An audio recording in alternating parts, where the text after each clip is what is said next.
It has been staged since 1927, the Mille Miglia, the most famous Italian race on public roads, 1,600 kilometers, or in fact 1,000 miles from Brescia to Rome and back. The whole of Italy was always in uproar around the time of the Mille Miglia. Back then, at the beginning, it was the fastest and most modern cars which were entered in this long-distance race. The spectacle came to an abrupt close in 1957. The race was banned because of serious fatal accidents. 20 years later, there was a resurrection because the Mille Miglia Storica had been staged since 1977. But you can't just buy a vintage car and take part. Only cars which existed in similar form back then are allowed to take part. Among others, these include lightning-quick sports cars such as Ferrari, Alfa Romeo, Porsche and Bentley. But there's one big difference to the original Mille Miglia. In the Storica, or the historical Mille Miglia, drivers don't compete for best times. Competitors have to display consistency and reliability in their driving. But before it can all begin, each team has to go through a check before the start of the race, along with a multitude of documentation. This also includes a check to ensure that the cars are technically sound, and, for example, that they don't have any prohibited advantage from the installation of modern technology. Everyone has to go through this procedure, whether you're a celebrity or not. Just how often Porsche have taken part in the Mille Miglia in the past is demonstrated by the number of different models which were at the start.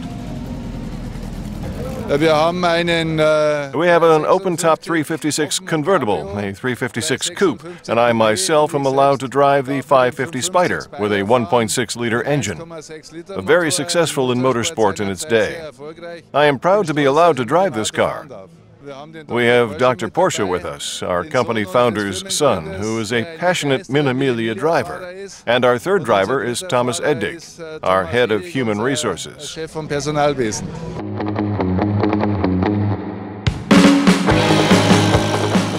This year's Vintage Rally event has once again proved to be very popular because this Italian rally has long since ceased to be just a meeting place for well-to-do vintage car collectors. In the meantime, many car makers have also discovered the legend of the Mille Miglia, and once a year they bring out important parts of their history from the museums. Even though it's not about best times anymore at the Mille Miglia Storica, you can still see plenty of cars whose drivers adopt the spirit of the old Mille Miglia, full throttle.